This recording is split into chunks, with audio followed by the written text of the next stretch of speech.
और आइए बात करेंगे आज की सबसे बड़ी खबर की, मोदी का मेजर गोल और कांग्रेस नॉकआउट। यह हम इसलिए कह रहे हैं क्योंकि प्रधानमंत्री नरेंद्र मोदी ने हॉकी के शानदार खेल के बाद एक बड़ा मास्टर स्ट्रोक चला है। प्रधानमंत्री का ऐसा मास्टर स्ट्रोक कि कांग्रेस चारों खाने चित हो गई। जी हां, प्रधानमंत्री के इस गोल से कांग्रेस आउट हो गई। ये मेजर गोल क्या है ये आपको बताएंगे, लेकिन प्रधानमंत्री नरेंद्र मोदी ने दरअसल जो अब तक राजीव गांधी खेल रत्न पुरस्कार हुआ करता था उसे बदलकर मेजर ध्यानचंद खेल रत्न पुरस्कार कर दिया, अवार्ड कर दिया, जिसके बाद से कांग्रेस छटपटा रही है। आइए आपको दिखाते हैं प्रधानमंत्री नरेंद्र मोदी ने क्या बड़ा फैसला लिया है जिस पर यह हंगामा मचा है और संग्राम छिड़ा है। प्रधानमंत्री ने जो फैसला लिया वो ये कि खेल रत्न अवार्ड का नाम बदलेगा। जी हां, खेल रत्न अवार्ड का नाम अब होगा मेजर ध्यानचंद के नाम पर। इससे पहले आपको बताएं कि राजीव गांधी के नाम पर यह खेल रत्न अवार्ड हुआ करता था। खेलों का यह सर्वोच्च सम्मान है, सबसे बड़ा सम्मान खेलों का राजीव गांधी खेल रत्न अवार्ड हुआ करता था। अब ये मेजर ध्यानचंद खेल रत्न अवार्ड होगा। 1991-92 में इस अवार्ड की शुरुआत हुई थी और अब तक देश के 45 खिलाड़ियों को यह अवार्ड मिला है। 3 हॉकी खिलाड़ी हैं जिन्हें यह खेल रत्न अवार्ड मिल चुका है और इसमें बाकायदा एक प्रशस्ति पत्र, अवार्ड और 25 लाख रुपए मिलते हैं। और इसकी घोषणा करने के बाद प्रधानमंत्री नरेंद्र मोदी ने बाकायदा ट्वीट किया।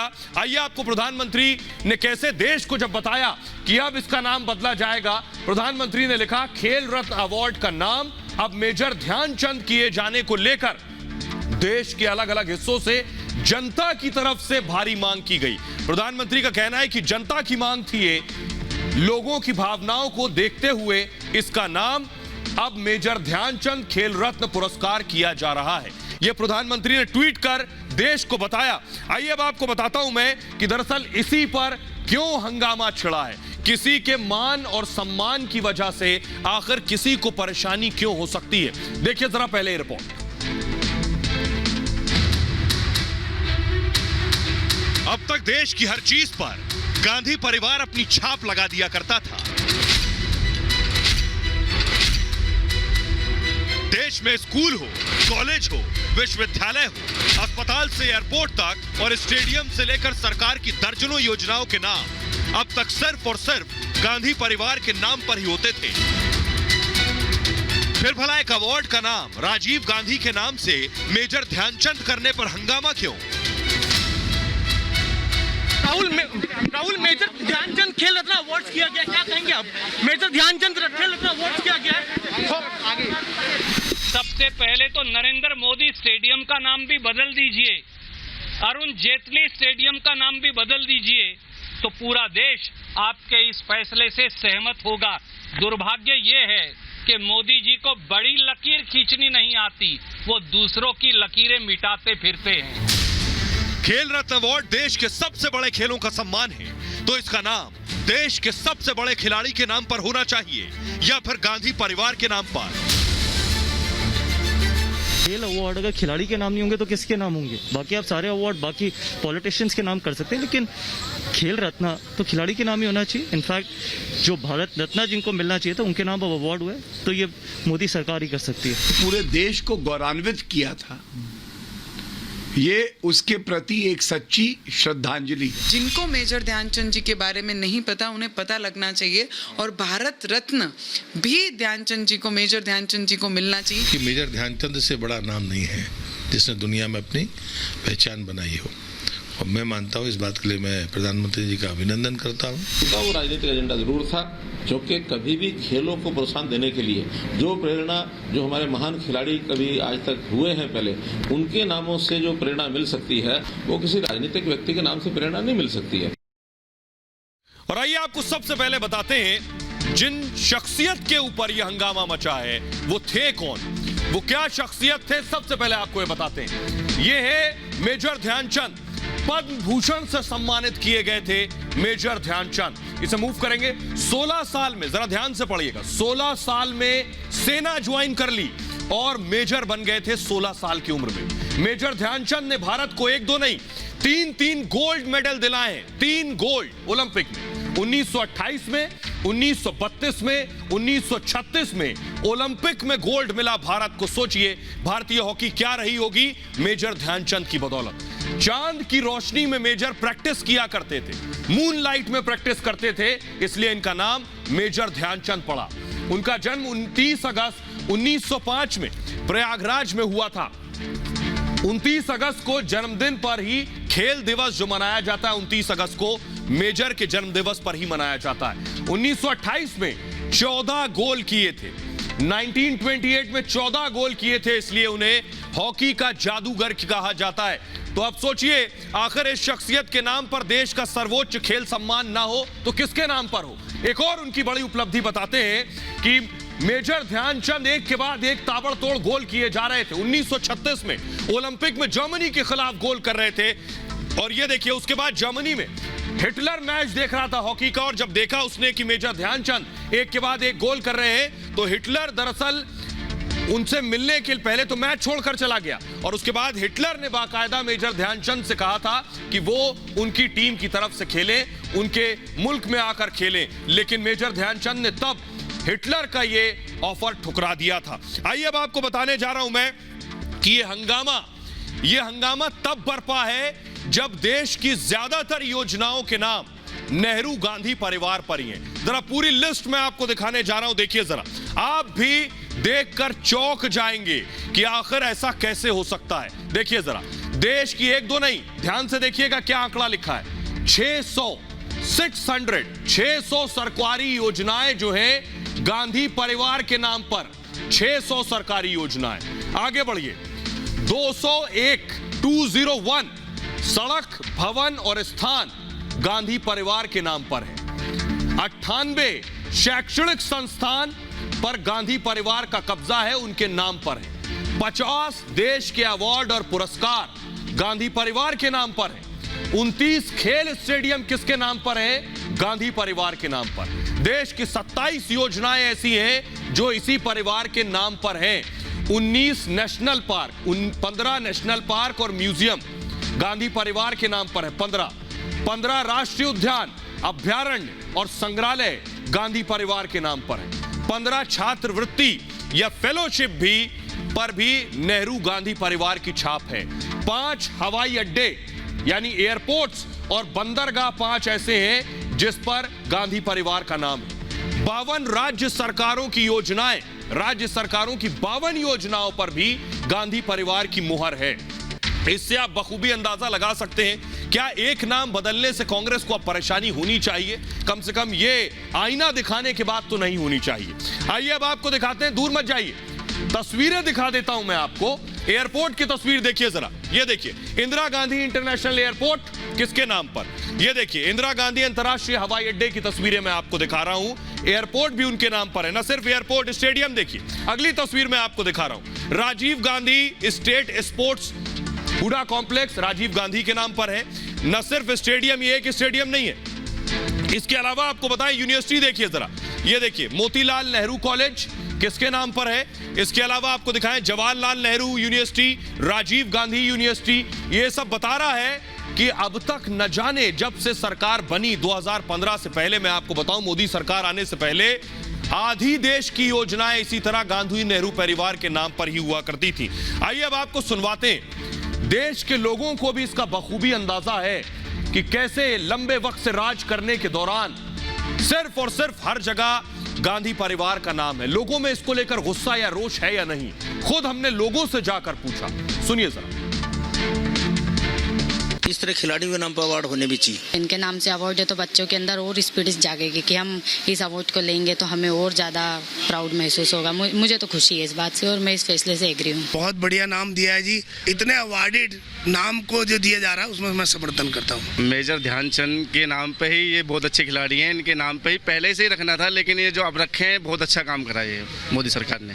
हमको ये बहुत अच्छी चीज़ लगी जो ये किए हैं, बहुत अच्छा किया। वो खिलाड़ी थे तो वो होना चाहिए, सही, मैं सहमत हूँ इससे, बिल्कुल सहमत हूँ। बिल्कुल संतुष्ट है, होना ही चाहिए। 100% जो होता है उससे 101%। क्योंकि राजीव गांधी जी ने कोई मैच, इंटरनेशनल मैच या प्रदेश स्तर का कोई मैच नहीं खेला, मैं उससे पूर्णतः सहमत हूँ। और मेरा निवेदन है कि मेजर ध्यानचंद जी को भारत रत्न से नवाजा जाए। ध्यानचंद जी जो थे हमारे खिलाड़ी, उनके नाम पे तो बहुत पहले ही ये अवार्ड दिया जाना चाहिए था, जो कि वो पहले ही हमारे जो मिट्टी के खिलाड़ी थे हॉकी में, जिन्होंने नाम करा था और गोल्ड मेडल लेके आए थे। सर जी ने बहुत अच्छा किया कि खिलाड़ियों को वो कर रहे हैं, आगे बढ़ा रहे हैं कि खिलाड़ी उनको प्रमोट होगा कि खिलाड़ी के नाम से मिल रहा है तो और बच्चे स्ट्रगल करेंगे, मेहनत करेंगे। इससे मोटिवेशन मिलता है, सीखने मिलता है कि अगर उनके नाम से अवार्ड दिए जा रहे हैं, बहुत अच्छी बात है। और आइए अब खबरों में आगे बढ़ते हैं और अब बात करने जा रहा हूं मैं योगी आदित्यनाथ का आजम खान पर कैसे बुलडोजर चला। आजम का जौहर और योगी का बुलडोजर। जी हां, जौहर यूनिवर्सिटी जो कि आजम खान का ड्रीम प्रोजेक्ट, जौहर यूनिवर्सिटी के दरवाजे तक योगी का बुलडोजर पहुंच चुका है। योगी आदित्यनाथ के सत्ता में आने के साथ ही आजम खान की उल्टी गिनती शुरू हो गई थी। आपको दिखाएं, उससे पहले आपको बताने जा रहे हैं कैसे अब काउंटडाउन शुरू हो चुका है। योगी आदित्यनाथ के राज में पिछले 1 साल से आजम खान जेल में है। अब आजम खान की यूनिवर्सिटी तक योगी का हथौड़ा पहुंच गया है। देखिए जरा रिपोर्ट। कुछ देर और कुछ दूरी तक लोगों ने माहौल को खराब करने का प्रयास किया ही था। योगी जी ने मेरे बच्चों के पानी का कनेक्शन क्यों इतना गिरोगे? उत्तर प्रदेश की सियासत में आजम खान का कभी जलवा हुआ करता था। जो हमारा खुद नहीं बनते। ऐसे लोगों की बदजवानी पर लगाम लगाने के लिए एंटी रोमियो स्क्वाड का गठन हमने किया था। योगी आदित्यनाथ और आजम खान की सियासी अदावत किसी से कभी छिपी नहीं रही, लेकिन इन दिनों आजम खान के सितारे गर्दिश में। करीब 1 साल से आजम सीतापुर जेल में बंद हैं। आजम खान के खिलाफ योगी सरकार एक्शन में है। हमारी सतर्कता और हमारी चौकन्नापन भी बहुत महत्वपूर्ण रखता है और हमारी तैयारियां भी बहुत महत्व रखती हैं। कोर्ट के आदेश के बाद आजम के ड्रीम प्रोजेक्ट जौहर यूनिवर्सिटी का गेट तोड़ने की कार्रवाई अब तेज हो गई।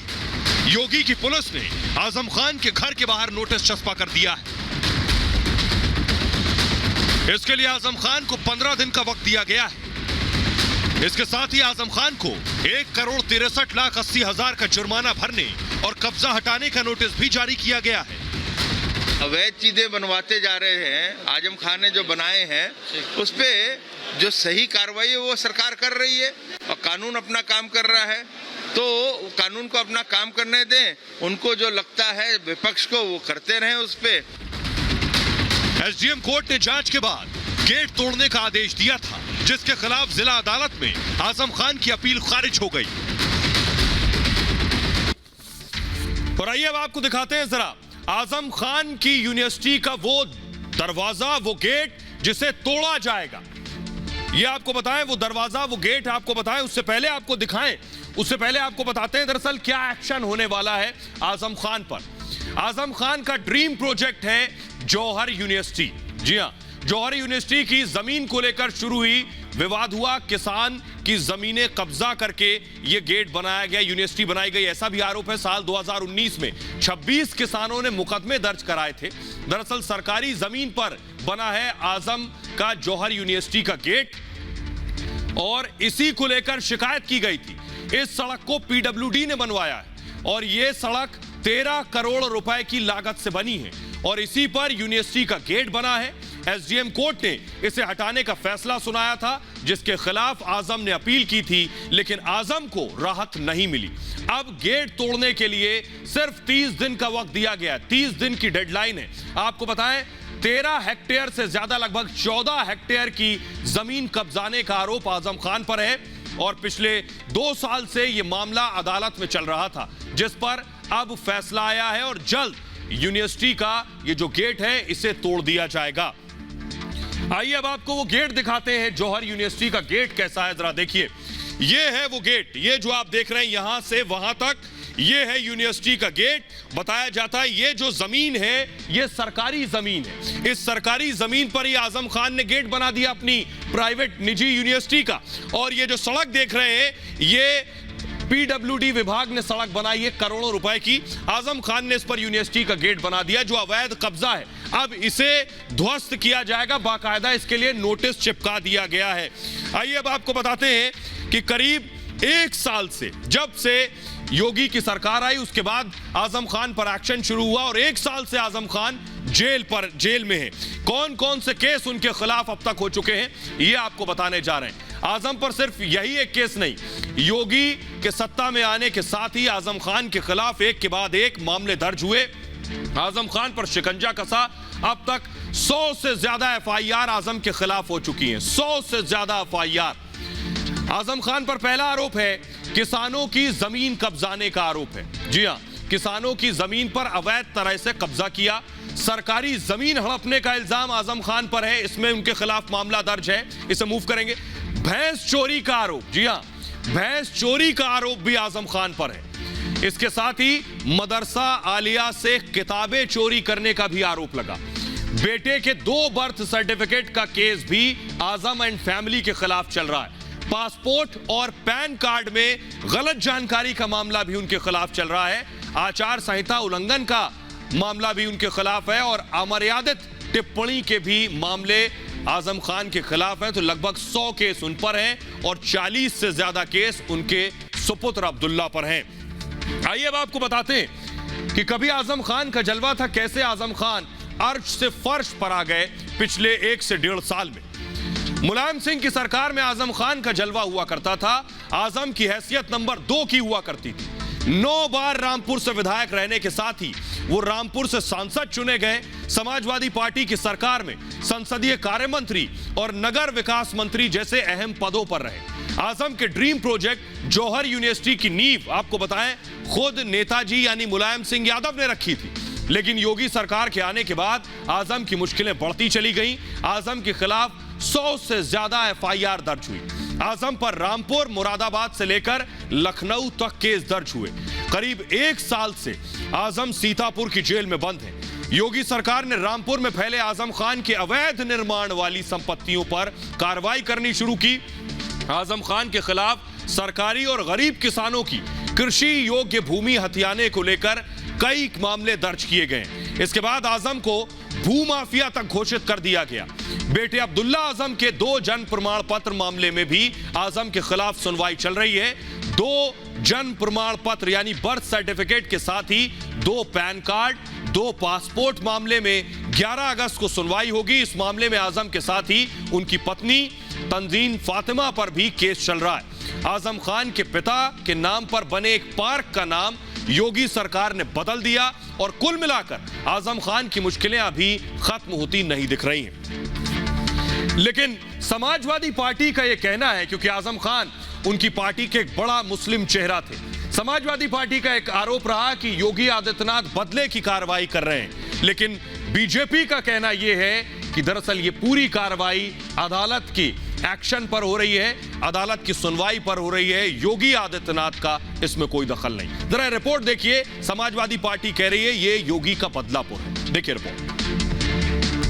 मुझे जिस प्रकार से राजनीतिक पूर्वाग्रह का शिकार बनाया जा रहा है, मैं केवल आपसे अनुरोध करने के लिए आया हूँ, क्या मैं इस सदन का सदस्य हूँ या नहीं हूँ, और क्या यह सदन मुझे संरक्षण दे पाएगा या नहीं दे पाएगा। अगर सदन मुझे संरक्षण नहीं दे सकता है तो मैं आज ही सदन को छोड़ करके वापस जाना चाहता हूँ। छोड़िए, मैंने कोई महत्व नहीं रखता महोदय।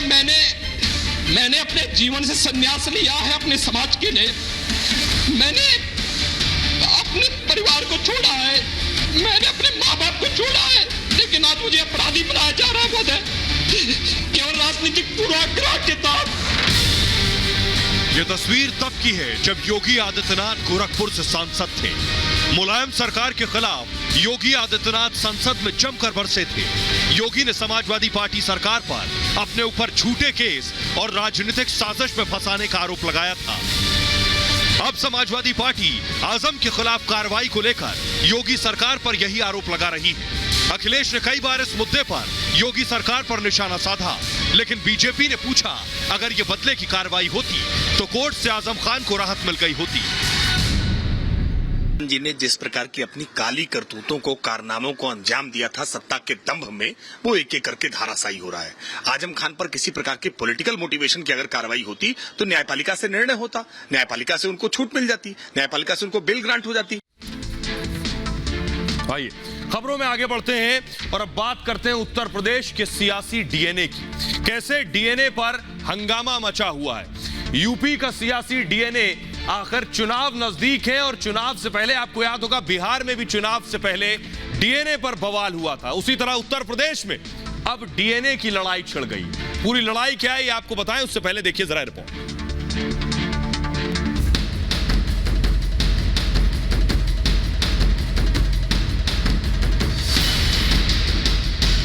यूपी की सियासत में फिर डीएनए पर आर पार। तो डीएनए भी नहीं जानते होंगे आखिरकार डीएनए क्या है और डीएनए का फुल फॉर्म भी नहीं जानते हैं। 2022 के चुनाव से पहले फिर डीएनए की गूंज। तो वो प्रोफेसर हैं क्या, जो स्टूडेंट हैं उनके क्या?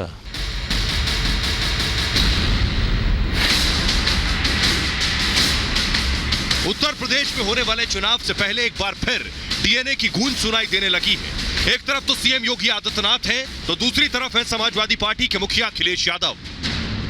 एक कार्यक्रम के दौरान योगी ने बिना नाम लिए ही राम विरोधियों पर निशाना साधा तो अखिलेश तिलमिला उठे।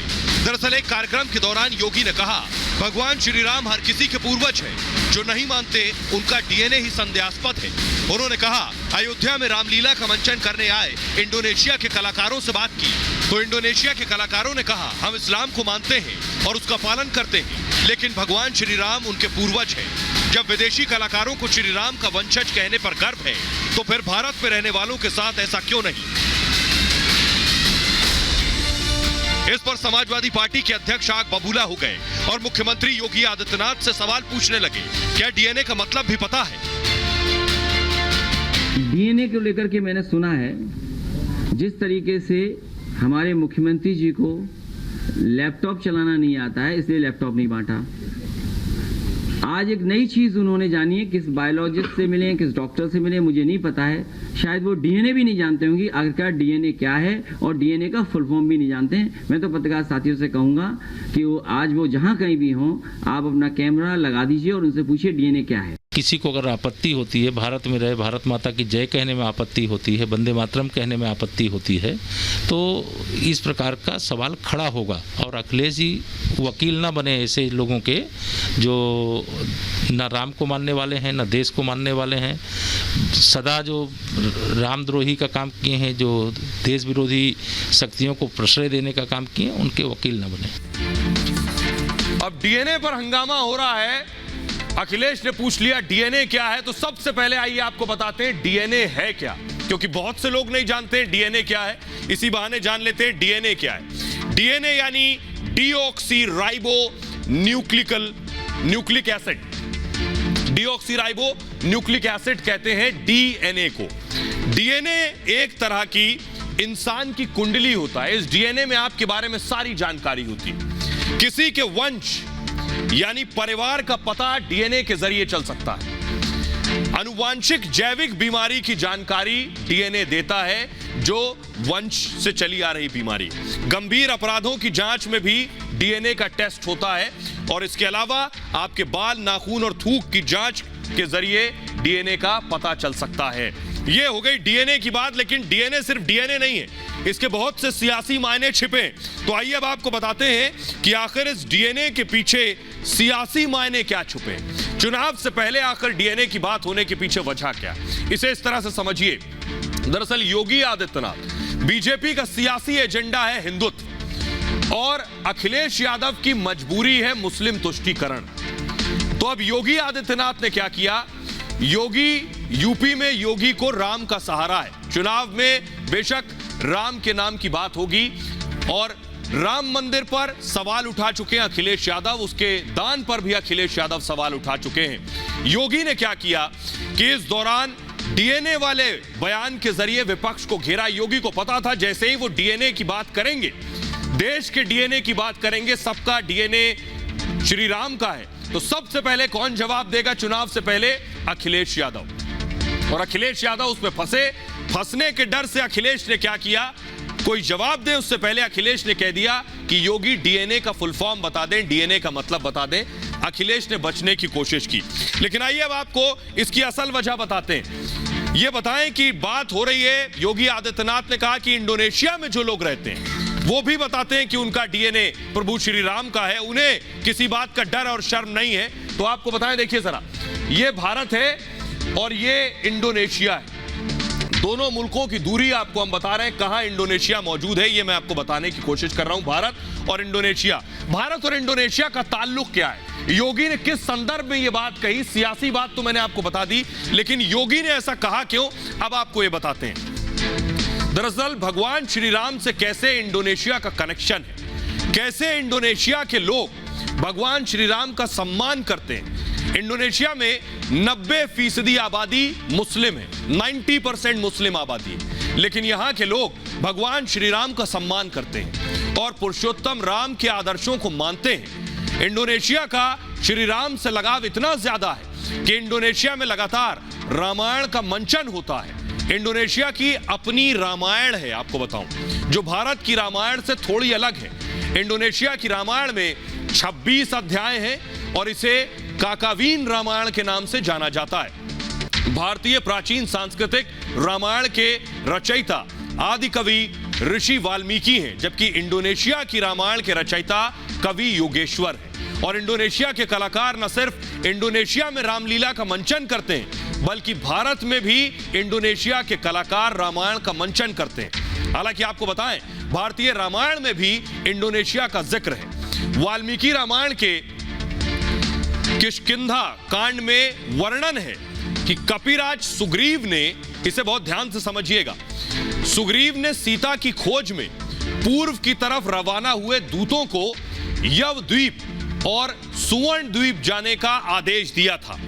कई इतिहासकारों के मुताबिक यही आज के जावा और सुमात्रा द्वीप है जो इंडोनेशिया में स्थित हैं। यह है हिंदुस्तान के साथ इंडोनेशिया का कनेक्शन। बहरहाल आगे बढ़ते हैं और अब आपको बताने जा रहे हैं Muslim personal law board, all India Muslim personal law board का एक तालिबानी फरमान सामने आया है। जी हां, तालिबानी फरमान क्या है ये आपको बताएंगे कि आखिर उस फरमान में क्या क्या है। मुसलमानों को बताया गया है कि अपने बच्चों के ऊपर किस तरह से नजर रखनी है। अब ये all India Muslim personal law board बताएगा, जिस देश में संविधान है, जिस देश में कानून है, लेकिन जीना कैसे है ये मुस्लिम पर्सनल लॉ बोर्ड बताएगा। तो क्या फरमान है ये आपको बताने जा रहा हूं मैं। उसमें कहा गया है, बाकायदा एक लेटर जारी किया गया, उसमें लिखा गया है कि गैर मुस्लिम से, यानी जो मुसलमान ना हो, गैर मुस्लिम से विवाह नामंजूर है, पहली बात। दूसरी बात, दूसरे धर्म में शादी इस्लाम के खिलाफ है। शरीयत में ऐसी शादी की कोई मान्यता नहीं है, यानी दो अलग मजहब के लोग शादी करते हैं तो उसकी कोई मान्यता नहीं। मुस्लिम लड़कियों की शादी मुस्लिम लड़कों से ही होनी चाहिए। लड़के और लड़कियों के मोबाइल पर नजर रखी जाए। जी हां, मुस्लिम पर्सनल लॉ बोर्ड बता रहा है कि अब मोबाइल पर भी नजर रखी जाए। लड़कियों की शादी जल्दी करें, गैर मुस्लिम विवाह रोकें। ये मुस्लिम पर्सनल लॉ बोर्ड का तालिबानी फरमान है। लड़कियों की सही परवरिश से रुकेगी गैर मुस्लिमों से शादी। इसके अलावा सादगी से निकाह करें, नस्ल और दौलत दोनों बचाएं। धर्मगुरु, संगठन, अभिभावकों के लिए यह गाइडलाइंस मुस्लिम पर्सनल लॉ बोर्ड ने जारी की है, जिस पर अब बवाल और हंगामा मचा है कि देश में लोगों को जीने के लिए, खुली हवा में सांस लेने के लिए देश का संविधान और कानून है, इसके अलावा कौन सा कानून जो उसके ऊपर है। बहरहाल